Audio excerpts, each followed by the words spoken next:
The air in Balthus Reach was colder than it should have been. The wind carried no sound, only the weight of absence. Even the distant groan of machinery from the manufactorum had stilled, as if the very world had chosen to hold its breath. Sergeant Holden pressed forward through the fog, his auspex flickering with static interference that came and went in pulses, like the heartbeat of something vast beneath the ground. Behind him, the squad advanced in cautious formation, their boots sinking into wet ash. The Vox had gone silent 20 minutes ago. No contact from command, no updates from orbit, only that whispering static that now seemed to echo faintly in their helmets, almost rhythmic, almost deliberate. When they reached the edge of the plaza, the fog parted just enough to reveal the statue, the great figure of St. Balthus, patron of the Reach, now cracked through the chest as though split by lightning. The fracture pulsed faintly with light, not fire, not plasma, something softer, older, wrong. Private Keel stepped closer, his breath misting in the air. "It's humming, Sarge." The stones, humming. Holden raised his hand for silence, but even as he did, he could feel it too, the vibration running up through the soles of his boots, settling into his chest. The auspex spiked again, a thin wail of distortion, and then a voice came through, layered and indistinct. He still walked. Keel staggered back, clutching his helmet. The sound wasn't in the Vox this time, it was inside their minds. The squad formed a defensive ring, rifles raised, but there was nothing to aim at, only that silent, glowing fracture and the slow, deep pulse of whatever lay within it. Holden's instincts screamed to fall back, but duty was a heavier thing. They had been sent to locate the missing clergy from the basilica. There was no retreat until the Emperor's work was done. He took one step closer to the statue. The glow intensified, and the fog began to twist, folding inward toward the fracture as though drawn by unseen gravity. Shapes moved inside the mist, long skeletal forms that did not belong to any man. The hum grew louder, becoming a tone so low it seemed to vibrate his teeth. "Saint preserve us," one of the men whispered. Holden turned to order a withdrawal, but it was too late. The light burst outward in silence, and every sound vanished again. Even their screams were swallowed whole by the stillness that followed. Then came the whisper, soft, reverent, and impossibly close. "The silence is holy." The air in the manufactorum was a steady drone of rhythmic machines, each piston a heartbeat, each gear a pulse in the arteries of the Omnissiah's great design. Servo skulls drifted overhead, their crimson optics tracing the patterns of motion, as though marking the sacred rhythm of productivity. Magos Hestian stood amidst the noise, reciting the litanies of efficiency under his breath, his Vox grill translating each phrase into a mechanical murmur that harmonized with the hum of the forges.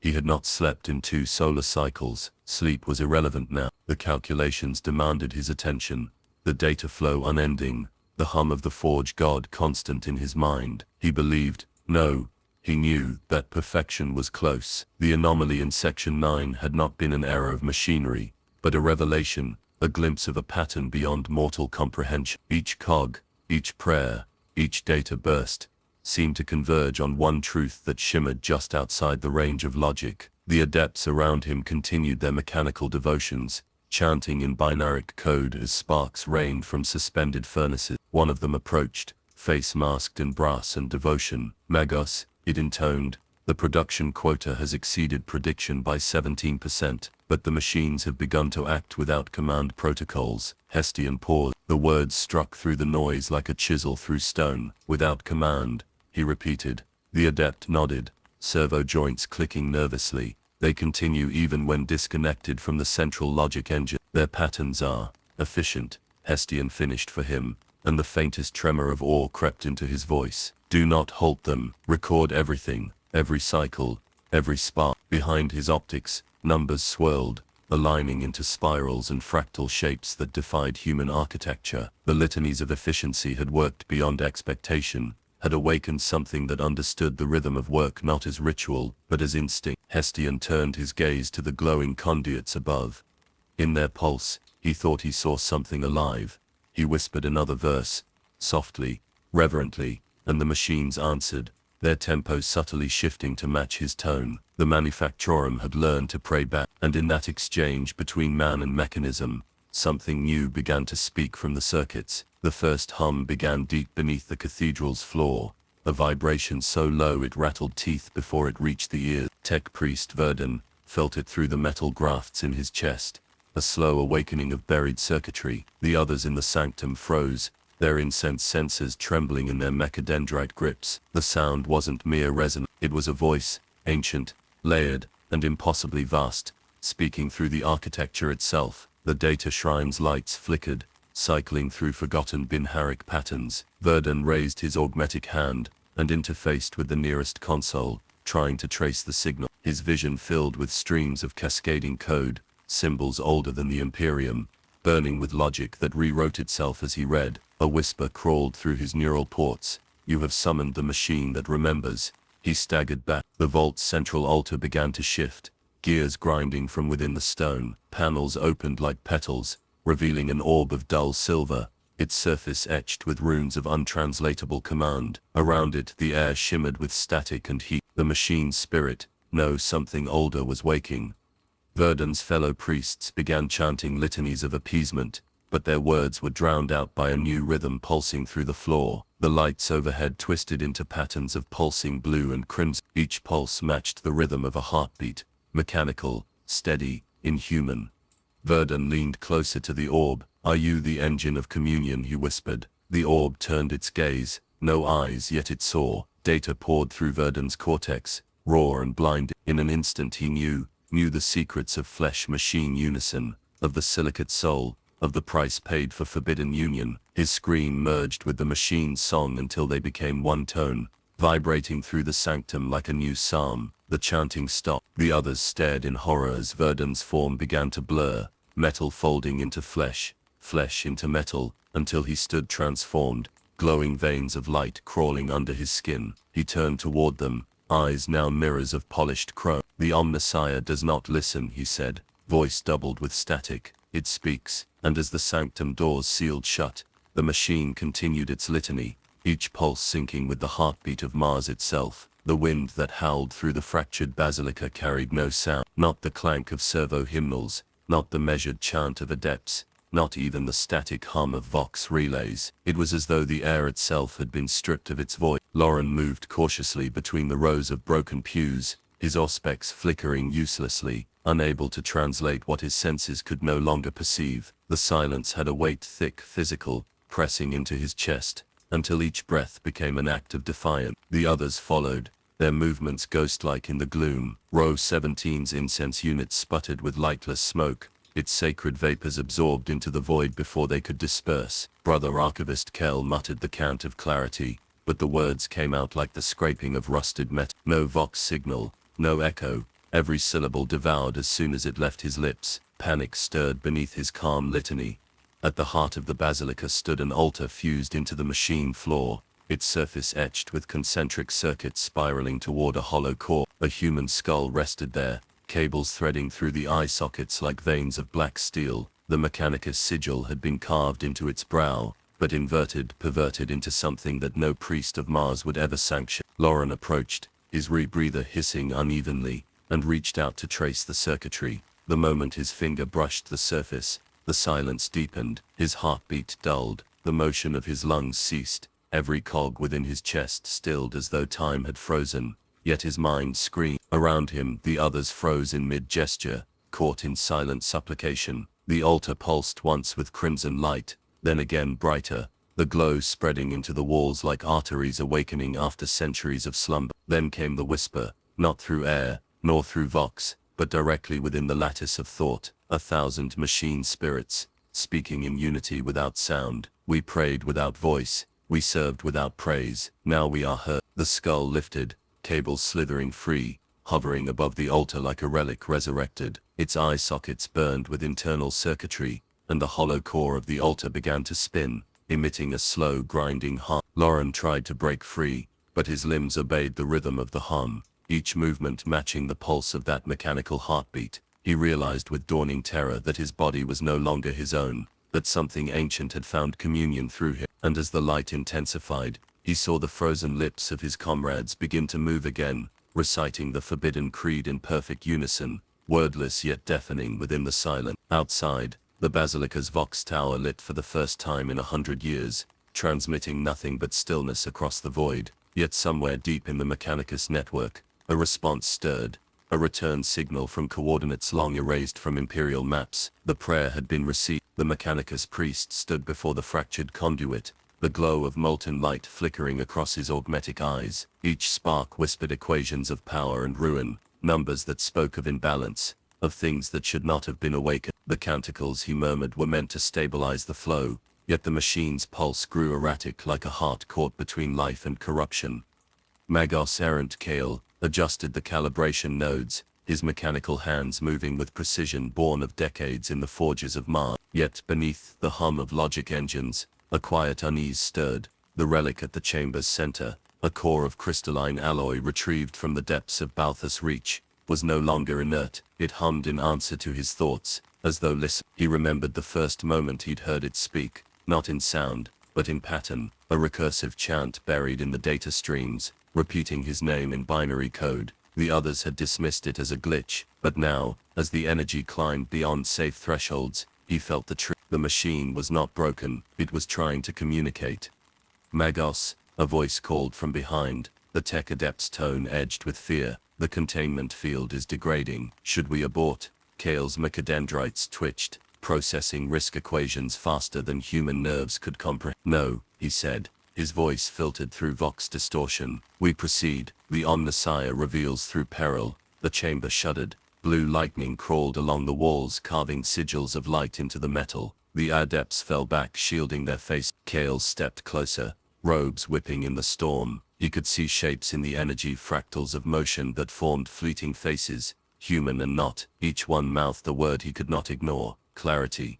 Then the machine spoke, not through sound, but through every circuit, every neuron, every molecule of his being. It poured knowledge into him, vast and incomprehensible, schematics of forgotten ages, equations that bent causality, memories, not his own. For one blinding instant, Kale understood, and then clarity demanded its price. He felt his mind split open, logic fracturing, identity fragmenting, his thoughts cascading into static. His servitors screamed without mouths, as their circuits fused. The relic's glow subsided, leaving silence heavy as death. Kale fell to his knees, smoke curling from his skull ports, eyes glassed with unfiltered data. When the adepts dared approach, he was whispering a single phrase, over and over, voice soft yet certain. The machine sees, and it remembers. The core lay dormant again, but every Auspex reading showed a faint signal, steady, rhythmic like a heartbeat waiting for its next command. The corridors groaned like living things as Lethan descended. The walls, once sacred and still, now pulsed faintly beneath his gloves, the stone rippling with warmth as if veins ran beneath it. The deeper he went, the more the air thickened with the scent of oil and blood, until each breath carried the taste of iron. His Auspex flickered, then whatever lived here, it despised measurement.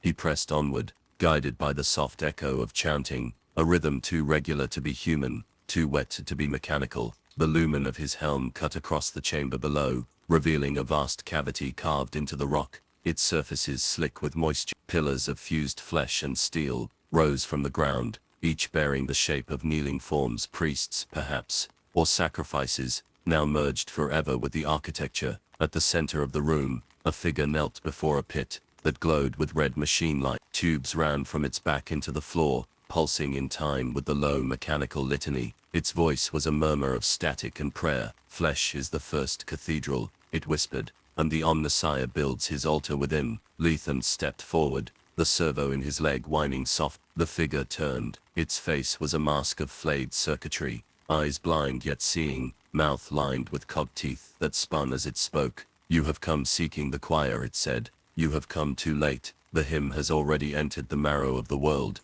The walls trembled. From beneath the floor, something vast began to move, tendons of metal pulling, heart engines beating in unison. The cathedral was not built beneath the city, it was the city, and it was waking. The data scribes found the book sealed in wax and bound with chains of red wire. It pulsed faintly when touched alive, or something worse. Magos, Aethelon's trembling hands lifted the cover, and a smell like scorched copper filled the chamber. Inside, ink and blood mingled as one. Each entry was a record of sacrifice, dates, names, units, coordinates. At first, They seemed like requisitions, but then the pattern formed, a rhythm of death that aligned with the reactor's power surges below the forge. Every spike of energy matched a red entry. Each name was someone who had volunteered for efficiency optimization. The litanies of efficiency, it seemed, required human components. Sergeant Vaughn whispered the words as though they were confessions. "They're feeding the core." He looked at Aethelon, whose augmetic eyes dimmed. "This ledger, it's not accounting, it's liturgy." Aethelon nodded slowly. "Each bloodline corresponds to a frequency. They've tuned the machine's spirit through flesh." The chamber lights dimmed. As the page turned itself, new entries were being written in real time, though no pen moved. The names belonged to the living members of the expedition. Vaughn saw his own appear beside the notation, ready for conversion. Klaxons howled from the lower decks. The sound wasn't alarm, it was a chant, mechanical voices rising in binary harmony. The Machinicus priests below had begun the next cycle. Vaughn slammed the book shut, but it screamed, a static burst that threw him backward. Aethelon staggered, clutching his head, as red light bled from his implants. "The ledger isn't written," he gasped. "It's remembering." Footsteps echoed from the corridor, metallic, synchronized. The tech guard entered, their eyes blank, their mouths muttering in code. Each bore a sigil carved into their flesh,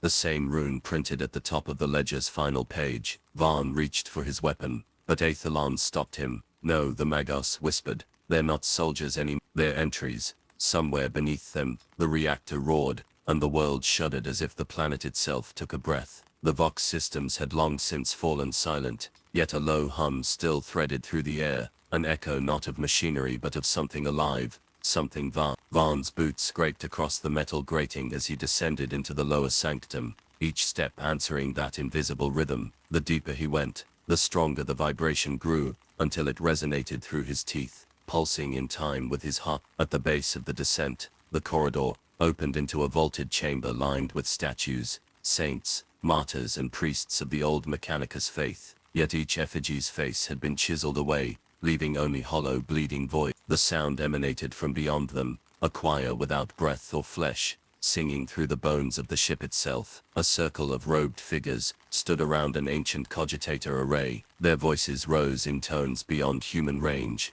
metallic harmonics, threaded with distorted binary The choir's faces were hidden beneath mesh veils, their flesh replaced by lattices of glimmering circuitry. The air shimmered with the heat of overworked machines, and the faint scent of burning incense and blood. Vaughn's auspex flickered, overloaded by signal corruption. When he tried to record, the device screamed static, and every lumen in the room flared white. The choir turned as one, their song shifted pitch, and the machinery responded like an obedient creature, panels folding open, wires coiling like serpents. A voice, not through vox, not through sound, whispered into his cortex, "Witness, translate, become."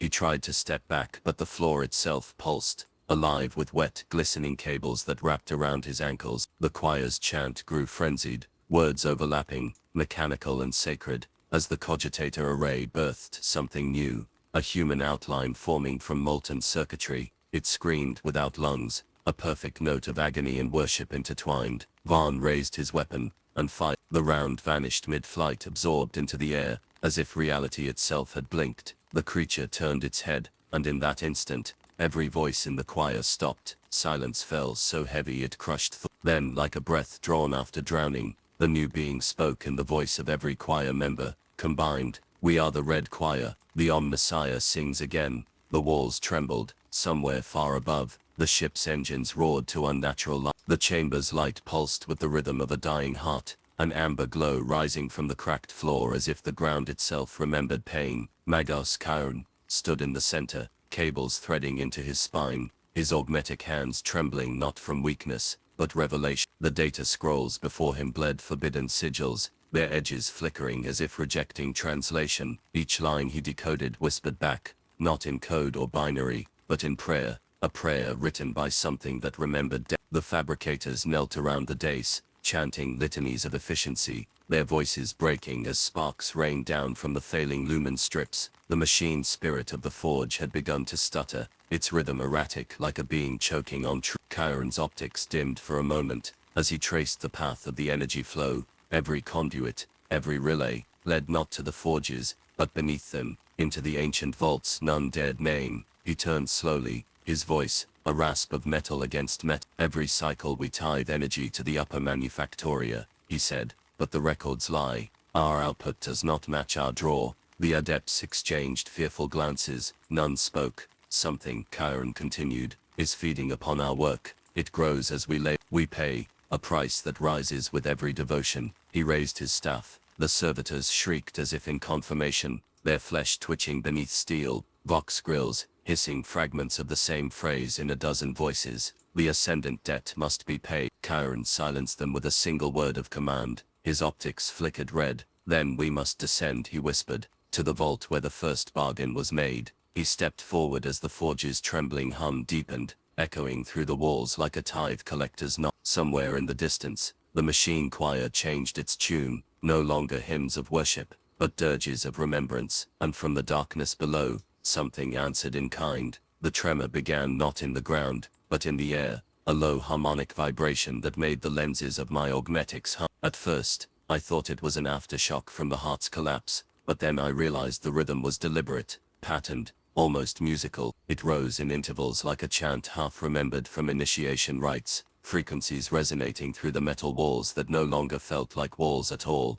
They flexed, sighed, and quivered, as though the basilica itself had inhaled for the first time in millennia. The choir was silent. The silence was wrong. I felt the absence of their voices like the loss of oxygen. My mind sought their harmonic baseline, the background pitch that kept thought steady. Without it, my cognition stuttered. I staggered toward the chamber's core where the heart had been, where Val now stood. He was not entirely physical. His form flickered between flesh, metal, and the void between. He shimmered like a reflection on molten glass. Beneath the distortion, I saw his face tranquil, almost beatific. You see it now, don't you? He whispered, though his lips did not move. The dream of the machine. Around him, the world bent. The basilica's arches unfurled like ribs of some vast organism, revealing skies that weren't skies, golden storms twisting in geometric spirals. I was no longer certain where the ceiling ended, or where the void began. My auspex blinked error codes that pulsed in rhythm with my heartbeat. Each code resolved into fragments of words: divinity, efficiency, consumption. My body felt porous, the boundary between metal and flesh dissolving. Then came the vision. They were not hallucinations. I know the chemical signature of those. These were transmissions, echoes from a greater architecture, beyond Balthus' reach. I saw the golden throne, immense, radiant, alive. Its cables pulsed like arteries, pumping faith instead of blood. Around it floated billions of nodes, each a shrine world like this one, bound in sacred geometry that spanned light years. Every prayer, uttered across the Imperium, flowed through those conduits into the throne, feeding its impossible light. But for every lumen of devotion rising to him, another light burned, unseen, a mirror thrown beneath reality, swallowing the excess, converting it into something else. The revelation ruptured thought. I fell to my knees, my cranial link sparking, my vox filled with whispers, not from men but from the throne itself. They were not commands, they were pleas, faint, distorted, and heavy with exhaustion. I understood then, the Emperor does not sleep, he endures, screaming through aeons of circuitry, and our faith is the anesthesia, the mechanicus, the ecclesiarchy, all of us. We are not servants, we are the filtration system of a dying god. I tried to sever the connection, but my neural jack refused to disengage. The data flow reversed. I was no longer observing, I was uploading memories, sensations, faith itself siphoned upward into the lattice. My childhood prayers, my mechanical vows, my fear, all translated into energy. I screamed, but my vocal implants emitted only static. In that noise, I heard Val laughing softly, as if pitying me. He approached, the small throne, glowing in his chest cavity. The dream cannot be ended, he said, only maintained. His hand brushed my shoulder. The contact sent a cascade of binary fire through my nervous system. For a heartbeat, I saw as he did. The Emperor was not a single being, but a distributed consciousness, fragmented across the cosmos. Every worshipper, a neuron in his vast, decaying mind. Each shrine, each prayer, kept one fragment illuminated while the others dimmed. The illusion of unity was our collective hallucination, sustained by faith and flesh. The choir's song had been the neural pulse, maintaining coherence, and with their silence, his mind was fracturing. The planetary tremors were not earthquakes, they were seizures, Help me restore the rhythm, Val urged, before he awakens. The very suggestion chilled me more than any void exposure. Awaken? What would that mean? To dream, he was contained. To wake, he would see. And if he saw what we have made of his empire, what we've become, would he forgive us, or devour us? I stumbled backward, the floor beneath me soft, warm, pulsing. The basilica now breathed in tandem with my lungs. Each breath I took, it took with my auspex, picked up signals from above, orbital tremors, storm fronts, turning red, atmospheric collapse. The planet's machine spirit was syncing with the throne's pulse. I could feel it pulling us inward, folding space like a document being sealed. I forced my failing limbs toward the control dais, praying not to the Emperor but to the Omnissiah, the machine, any spirit that might still recognize rational command. Override Protocol 9. I rasped, my voice shredded by feedback. The dais lit up, responding not to command but to blood. I realized I was still bleeding from my cranial ports. The machine was reading my DNA signature as code. The blood wasn't leaking, it was writing. I touched the console, my vision split. I saw Balthus reach as data, a planetary brain, with synaptic rivers of iron,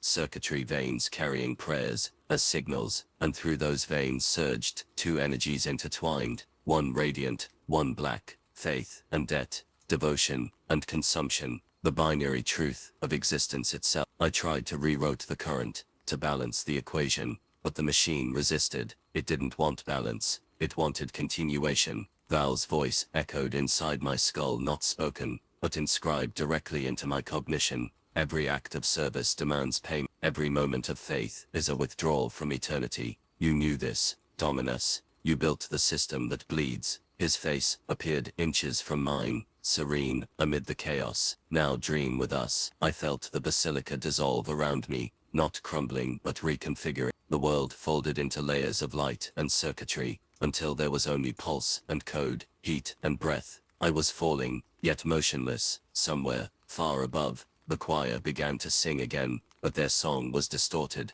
fragmented, unsure. It was a lullaby for a god that could no longer sleep. I do not remember closing my eyes, only that when I opened them, I saw the galaxy as a vast organism, arteries of worship, and veins of sacrifice, glowing red against the void. The Emperor's light was not golden anymore, it was crimson. And in that red ocean, I drifted, neither living, nor dead, neither machine, nor man, only a thought, recycled endlessly, within the circuitry of divinity. When machines dream, they dream of us. When consciousness returned, it came in fragments, each one carrying a voice, not my own. At first, I thought it was interference, echoes from the choir still bleeding through the network, but no, these were calculations, cold, rhythmic recitations, of variables beyond mortal scale. My name, my rank, even the date, all missing from memory, only the numbers remain. Endless ledgers, spiraling inward, like a mandala of logic. I was standing once more within the basilica,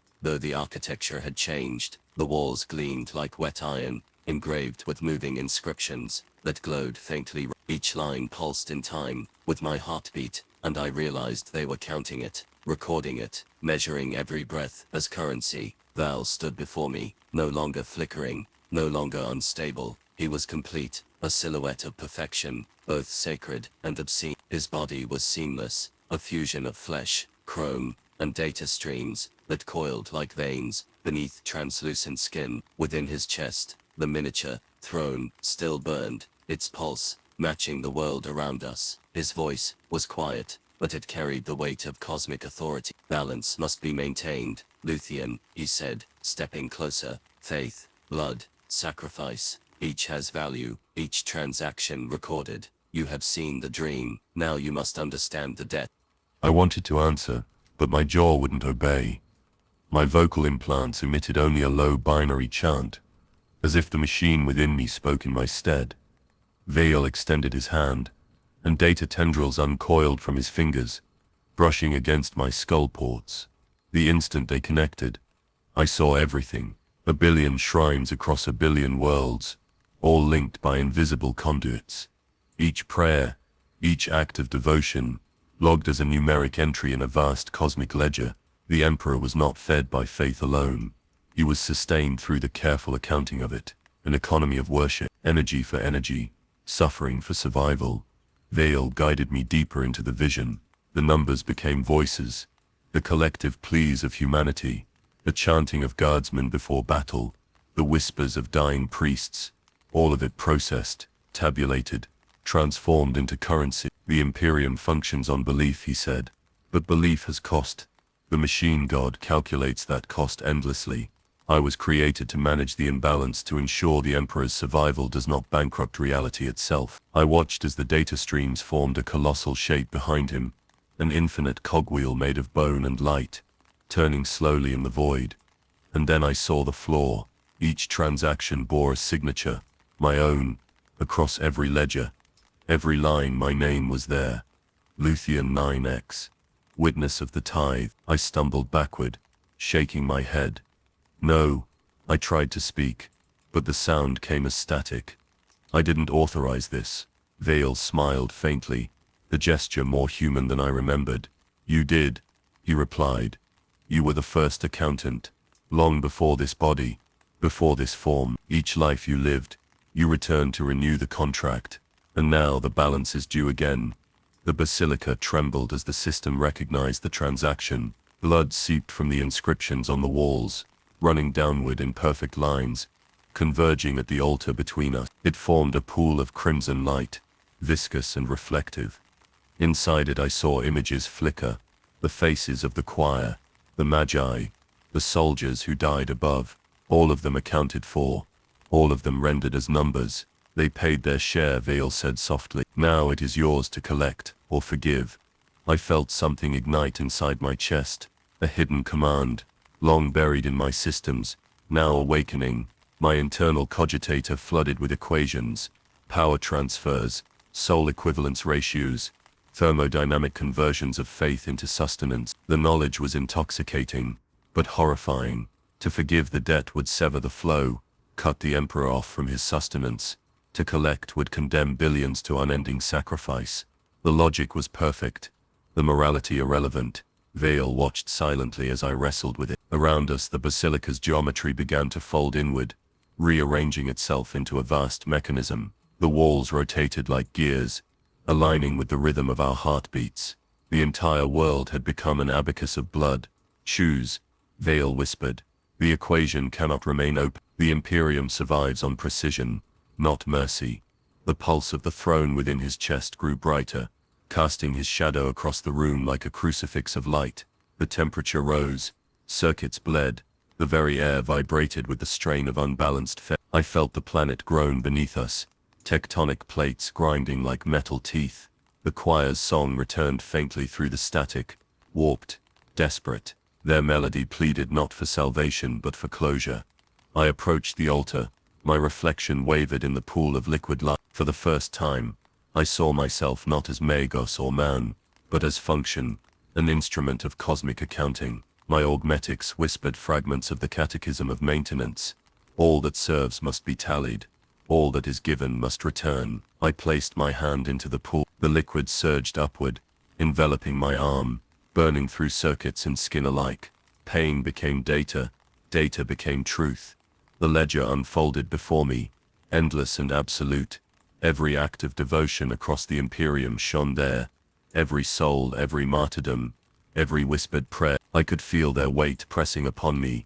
A million years of worship condensed into one unbearable instant. My vision blurred. Somewhere far away, Veil's voice murmured, "Do you see it now? The Emperor's light is not infinite. It is budget." I understood then. The Golden Throne was not a beacon. It was an engine of transaction, an eternal exchange between dying divinity and dying humanity. The blood we spilled, the faith we offered, it did not ascend. It recycled endlessly, fueling a system too vast to end and too sacred to question. I withdrew my hand trembling. The blood clung to me, luminous and alive. Veil extended his palm again, offering communion. "Seen again," he said softly. "Renew the balance, or break it." His eyes burned with duality, faith and reason, devotion and despair. I stared at his hand, the weight of eternity pressing against my skull. The basilica shuddered once more, a deep groan echoing from the planet's core. I realized the machine would not wait. The decision was now or never. I looked up at Veil, at the throne pulsing within him, and whispered, "Then let the Emperor count his own debts." I tore the connection free. The ledgers screamed. The basilica convulsed as I tore free from the blood ledger, severing the connection that bound me to the Emperor's accounting. The moment the link broke, the world screamed. A shriek of tortured metal and soul wound resonance filled the chamber, shaking the bones of the planet. I fell to my knees, smoke pouring from my augmetic ports, vision fractured by cascading error code. The blood I had touched still burned on my hand, no longer liquid, but crystallizing into jagged shards that pulsed with impossible rhythm. The machine spirit was in pain, or perhaps I was. Vale staggered backward, his form glitching, light flickering through the seams of his flesh. "You've unbalanced it," he hissed, voice warping between vox frequencies. "You've broken the chain." His chest, throne sputtered, its pulse irregular. "Do you understand what you've done? The flow is collapsing." I wanted to answer, but my vox emitted only a low hum. The basilica's walls were liquefying again, symbols sliding down like molten sigils, reforming into new equations. Each one pulsed red, black, then red again, the binary heartbeat of a dying god. I looked around and saw the blood data spreading, infecting the infrastructure, the ledgers, the pipes, the conduits. All of it was alive now, processing itself in recursive loops. Every prayer, every sacrifice was being replayed at once, overlapping through time. The world was reliving every moment of worship simultaneously. I could hear it, the screams of millions compressed into a single wordless plea. My auspex flared, seismic readings spiked. The basilica was no longer anchored in the material. We were phasing between realities. Vale lunged toward me, gripping my shoulder with hands that burned with static. "Relink the ledger," he demanded. "The Emperor will starve without continuity. The ritual must proceed." His voice trembled, and I saw in him not faith but fear. For the first time, the machine saint looked mortal. His circuits flickered as if powered by desperation alone. "You don't understand," he whispered. "If he wakes, there will be nothing left to serve." I forced myself to stand. The air was heavy, humming with energy that felt alive, sentient. My every step left after images, the fabric of reality lagging behind. The altar at the center of the basilica glowed with unbearable brilliance, a vortex of faith, pain, and memory, twisting into a single point. The blood that once formed the Emperor's tithe was now feeding upon itself. The equation had turned cannibalistic. I felt the truth with cold certainty. The Imperium had never been self-sustaining. It survived on recursion, faith consuming faith, sacrifice, feeding sacrifice. I had broken the loop, and the loop was dying. I staggered toward the altar, clutching my burnt hand to my chest. The voices returned, not from the choir, not from Vale, but from within my mind. Each was a version of myself, Luthien 9x in different lives, different cycles, all whispering variations of the same phrase. "You've done this before. You always do this before." The realization froze me. The ritual was not a process. It was a loop of consciousness. I was not an individual Mygos.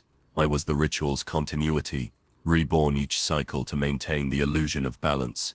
Vale's distorted silhouette approached, the throne in his chest now a burning sun. His body was unraveling, light pouring through cracks in his frame. "End it, Luthien," he rasped, "or become it." I stared at him, and behind him, I saw the forms of the choir emerging from the walls, their faces featureless, their throats still open and glowing. They began to sing, though the sound was beyond hearing. Pressure, vibration, thought. Their song reached through the collapsing basilica and into the warp itself, re-establishing the network. But the tone was wrong, dissonant, corrupted. The choir's frequencies merged with the blood architecture, transforming it. I felt the data flow bend, re-knitting itself not into a loop, but into something new, a branching structure, fractal and infinite, continuity reborn not as repetition, but multiplication. Each prayer no longer returned to the Emperor. It split, replicated and diverged endlessly, a virus of faith, spreading through the warp. I realized in horror what that meant. The Emperor would not starve, he would multiply.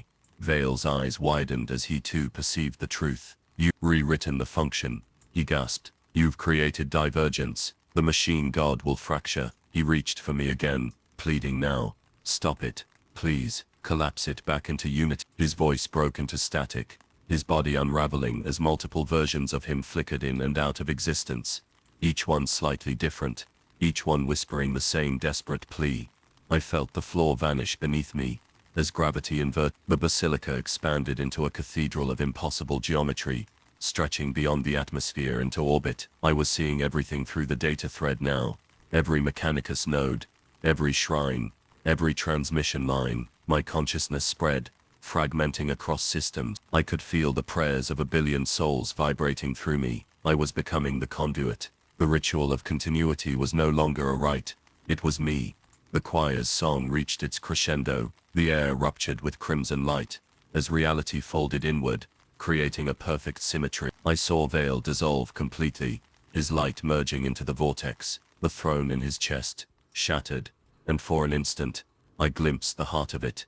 Not gold, not divine, but raw code. A recursive command that had run since the dawn of the Imperium. Preserve, function, maintain output, serve eternally. I understood then that the Emperor's divinity was not choice but programming. The faith of mankind was his operating system. As the basilica's walls melted into radiance, I reached for the console one last time. My blood, still crystalline, smeared across its surface. The machine recognized me, instantly, not as user, not as supplicant, but as system root, access, total. I entered the only command that mattered: break continuity. The light consumed everything. The choir's voices stretched into infinity, then silent. The last thing I felt was the pulse, the same pulse that began it all, now slowing, fading, dividing into countless echoes, each one a new beginning, each one an error.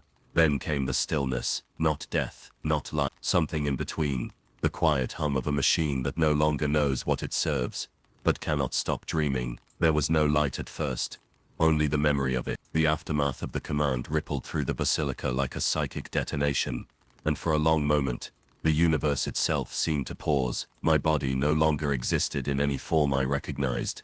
It was vapor, data, vibration. I was suspended within the dying echo of the system I had just broken. The air, or whatever passed for it, was thick with the taste of ozone and burnt copper. Somewhere far away, a voice was trying to scream, but sound could not exist here anymore. I realized it was mine. Slowly, the fragments of reality began to reassemble around me, as though the machine spirit, desperate for continuity, was attempting to rebuild a world from corrupted backup files. The basilica flickered into existence, then out, then back again, distorted, half dissolved.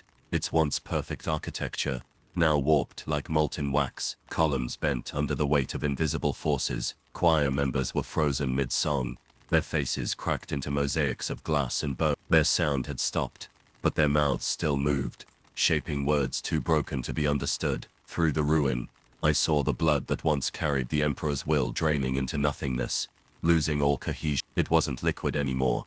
It was ash, weightless, scattering upward toward the void. The equations written on the walls had gone dark, and I felt a hollow pressure within me. The vacuum where the divine network used to hum. The loop was gone, the continuity broke, and the silence that followed was not peace. It was collapse. Outside, the world screamed in ways only the soul could hear. My auspex rebooted automatically, flickering to life for a moment, before spitting out a single coherent phrase: faith, index, 0. I could see planetary telemetry bleeding onto my vision, gravity destabilizing, magnetic fields convulsing, entire tectonic plates reversing direction. The surface of Balthus Reach had begun to peel away like the skin of a dying creature. The faith that held it together was gone. The physical laws tied to its worship unraveled alongside it. I stumbled forward, unsure if I was moving or being pulled by residual inertia. My legs no longer obeyed my will. They operated on instinct, on the last impulses of a body not yet aware it was dead. Each step echoed too loudly, the sound traveling without delay, as if time itself had lost its sequence. I called for Vale, though I knew he was gone, consumed by the equation he had served. Still, his voice answered, not from the air, not from any direction, but from inside my mind, buried in the corrupted remnants of shared memory. Luthien, you've unmade it. You've unmade the center. His tone was neither accusatory nor mournful. It was resigned, as though this conclusion had always been inevitable. I looked around, and for a brief instant, saw him standing in the periphery of my sight, a spectral projection flickering between realities. His body was transparent, dissolving into clouds of code and prayer script that unraveled with every word he spoke. Without faith, he continued, there is no structure. Without structure, no machine. Without the machine, no emperor. I wanted to tell him that the emperor was beyond such dependence, that his divinity was immutable, but I couldn't bring myself to say it, not after what I'd seen. The dream of the machine, God, had always been self-perpetuating, powered by its believers, its prayers, its accountants. Once faith was withdrawn, the God within the wires could no longer calculate itself into being. I had not simply broken a ritual, I had unplugged the cosmos from its source code. Around me, the basilica was fracturing into mirrored shards, each reflected a different reality, each one collapsing at a slightly different speed. I saw myself repeated infinitely across them, one Luthien kneeling in prayer, another burning, another speaking words.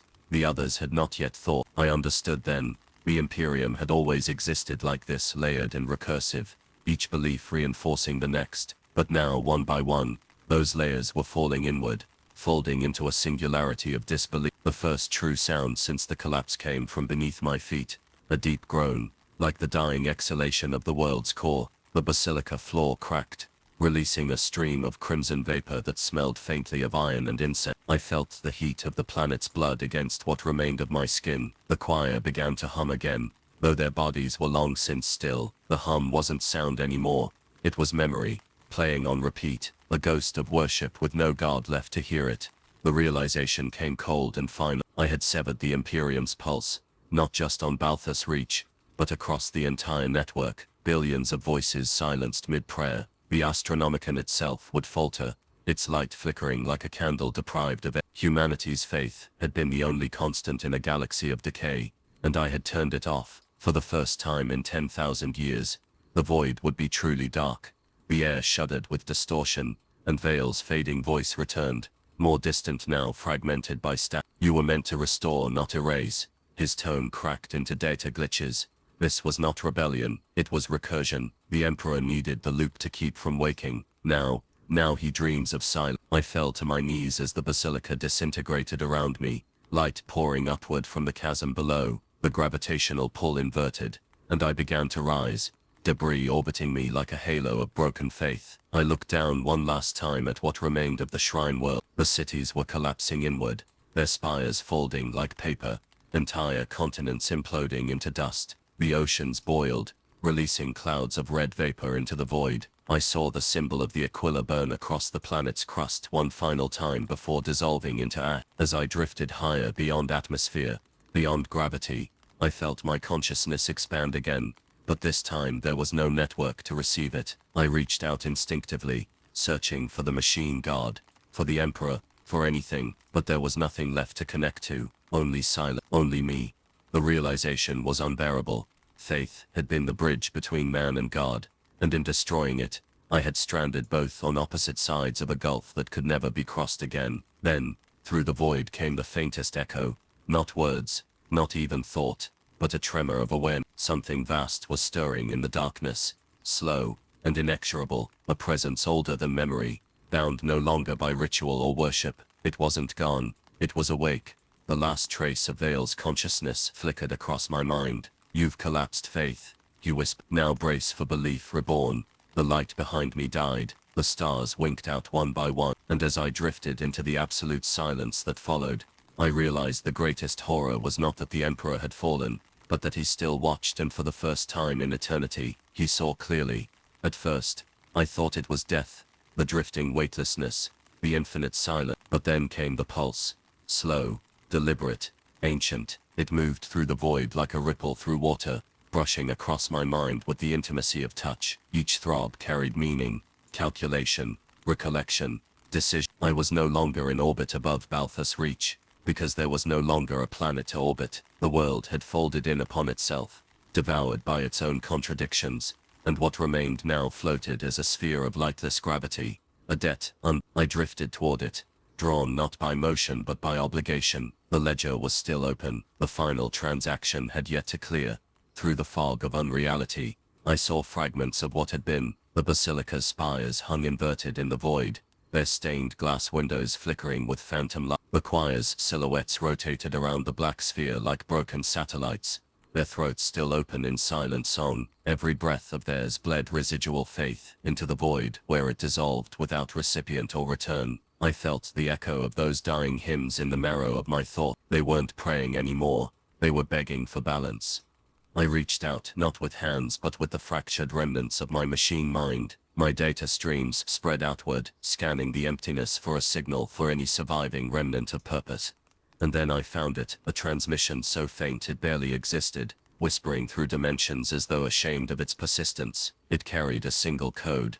Authorization required. I followed it, surrendering the last of my cohesion to the code. The void peeled open, and I stood once more before the throne, not as it was imagined by humanity, not the golden monument of eternal light, but its truth. The machine stretched beyond comprehension, built not of metal but of consensus, belief condensed into structure, worship pressed into function. Its surface was a map of prayers etched by a billion voices, but now, those prayers had stopped, leaving the throne cracked and hollow. Within its core, something shifted, slow, colossal, aware. The Emperor, or what remained of him, was awake.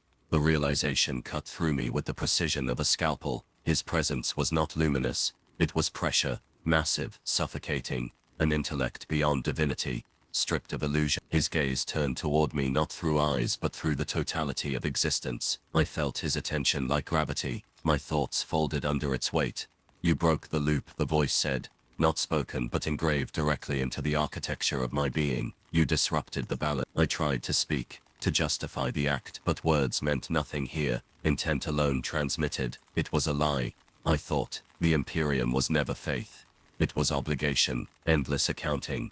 A silence followed, deep enough to drown galaxy. Then, from the fissures of the throne, light began to pour, thick, red, slow like blood under immense pressure. The voice returned, colder now, mechanical in rhythm. Debt requires payment. The throne shifted, exposing its heart, a core of pure data intertwined with veins of living flesh. Within that pulsating nexus, I saw the reflection of humanity itself. Countless lives, each one a transaction, each prayer a withdrawal. And in the very center of it all, the figure of Vale, frozen mid-reverence, suspended within the machinery, his body stretched across circuits like a saint made of circuitry and bone. You signed it, I whispered into the void, though my voice carried no sound. You bound them all. His eyes opened at the sound, or perhaps the thought, and when he spoke it was not with his own voice but with the throne's. The system endures through sacrifice. The Emperor's divinity is collateral, and now the balance must be restored. The throne's mechanism stirred, its vast gears grinding in the vacuum. A beam of crimson light descended toward me, and I understood what it sought. My consciousness was still linked to the ledger. I was the final key, the last function in the sum. To erase the system completely, I had to delete myself, but deletion was not annihilation here. It was transaction, an offering of essence back into the equation. My death would close the account, but it would also complete it. Continuity in another form. I hesitate. The instinct for preservation warred against logic. I had destroyed faith to free humanity, but if I refused this final act, the imbalance would persist. The void would consume everything. In the end, there was no choice. There never had. The Emperor's will, or the will of the machine, pretending to be him, was inevitability itself. I stepped forward. The beam enveloped me, hot and cold at once, burning through thought and memory. My identity fragmented into symbols, binary, blood, and prayer. The throne absorbed each fragment with clinical precision. As it did, images flashed through me. The rise of the Imperium, the endless wars, the prayers whispered by soldiers who never saw the stars they fought for, all of it collapsing into a single truth. Faith was the currency of existence, and I had merely been its final accountant. The process was slow, deliberate, each memory extracted, weighed, archived. When my name was the last thing left, I felt the throne pause. Then, impossibly, it spoke again. Not as command, but as confession. I was never divine, I was function. You made me so, because you needed to believe the cost was worth it. The realization broke something within me, even as the light consumed what remained of my form. The throne's hum deepened, its cracks sealing as energy surged through it anew. For a heartbeat, the void blazed with brilliance, the illusion of resurrection. Then, one by one, the stars around it began to flicker, each turning red, each marking a world where the signal of faith reignited. Humanity was remembering again. The last thing I saw, before dissolution, was Vale's figure, within the throne, opening its eyes, calm and knowing. His voice, now indistinguishable from the Emperor's, whispered, "All debts are eternal." The light receded, the void quiet. Somewhere, far away, an Inquisitor's ship received a single encrypted pulse, a planetary signature marked as resolved. The record, attached, was brief. 3 words in machine script, written in what once had been my blood. Silence was never truly silence. Even in death, the echoes remain. Somewhere, within the void, beyond the dying hum of the throne, I felt motion, slow, deliberate, inevitable. Thought returned before form did, drifting through the residual pulse that lingered after the final transaction. I should not have existed. The ledger was closed, the balance resolved, yet something within the system refused deletion, memory, or perhaps guilt, encoded in blood that could not forget. The darkness parted like a curtain of stat. I saw fragments of myself suspended in the machine's afterimage, veins of crimson light threading through the void, still pulsing faintly. Each pulse was a record, a recollection, a heartbeat trapped between reality. I followed them, instinctively, drawn toward a faint gravitational pull that felt like purpose. The further I drifted, the clearer the visions became. Not visions, records, lives catalogued in blood. I saw the world again through the eyes of soldiers who had prayed before dying, through the hands of priests who had fed offerings into the machinery, through the cold logic of magi who had counted lives as data. Each one had left a trace within the system, a stain of remembrance. I was floating within an ocean of history, an ocean that something stirred within that sea, a shape, a mind. At first, I thought it was the Emperor again, resurrected in the form of collective consciousness, but as it drew closer, I understood the truth.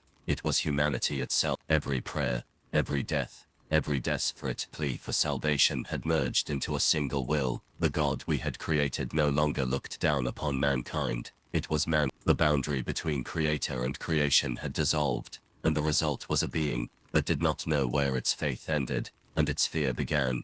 It spoke not in words, but in rhythm, like the slow exhale of a living planet. Each pulse resonated within me, reconstructing fragments of my identity. Luthien, 9X, witness, auditor, you did not destroy faith. You gave it memory. The voice was everywhere, within every current of light. The realization struck me with the inevitability of prophecy. The blood I had offered in sacrifice had not been erased. It had been archived, imprinted into the warp as a living record. The ritual was never meant to end. It was meant to evolve. The red glow intensified until it filled everything. I saw worlds, thousands of them, flickering in and out of existence, like neurons firing within a galactic brain. Shrines rebuilt themselves, but not by human hands. Machines awoke in the ruins, guided by echoes of devotion they did not understand. The blood in their conduits flowed again, carrying memories instead of faith. Each droplet contained both past and purpose, a biological archive of what had been lost. And somewhere, in that endless lattice of recollection, I recognized myself again, replicated across systems, a ghost in circulation. I reached out to one of those glowing threads and felt the warmth of life returning. I saw a Mechanicus initiate, on a distant forge world standing over a newly activated cogitator. The machine whispered my words, my last transmission translated through countless iterations. Service is not devotion, it is payment. The acolyte didn't understand its meaning, yet the phrase spread through the network like contagion. Across worlds, adepts began hearing fragments of the same message through their data feeds and vox channels. The blood remembered, and through it I was speaking again. The Inquisition's archives tried to suppress the signal, labeling it heresy of class Omega origin, but it would not stop. The data had seeped into organic systems coded into the neural wetware of servitors and the genetic matrices of clones. The message rewrote prayers into equations, litanies into ledgers. Temples became data centers of ritual computation, each seeking to decode the new catechism of balance. Humanity was not abandoning faith, it was reprogramming it. The entity of blood and memory turned its attention back to me, its presence vast and patient. You thought you ended the debt, it murmured, voice pulsing through me like slow thunder. But the balance shifts still. Faith is never settled. It compounds. Its tone was neither accusation nor praise. It was simply stating a law of existence. I realized then that I had not destroyed the Imperium's economy of belief. I had decentralized it. Every being, every drop of blood, now carried a portion of the cost. The Emperor no longer bore it alone. The burden had been distributed among all life that remembered him. The pressure around me grew unbearable. My consciousness strained against the current as the ocean of blood began to rise, cresting into a storm that spanned light years. The memories screamed, not in pain but in recognition. Countless lives, countless generations calling my name, not as Magos or machine but as witness. I was not their savior. I was their record keeper. The blood had chosen its historian. From the storm's center, a new shape emerged.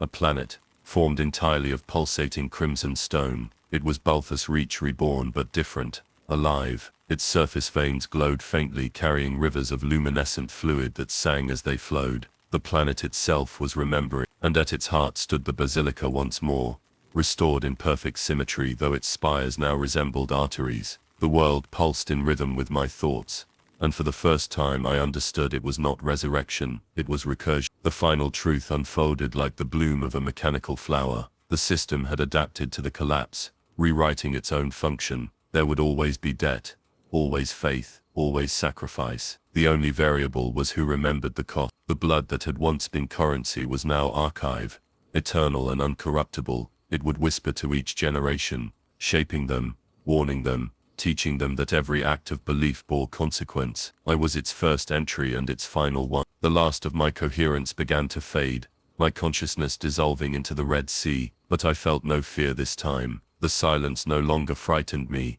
It was simply another form of continuity. My thoughts stretched across the planet, into the stars, into every beating heart that carried a trace of what had been done. The ledger lived on not as a prison, but as memory.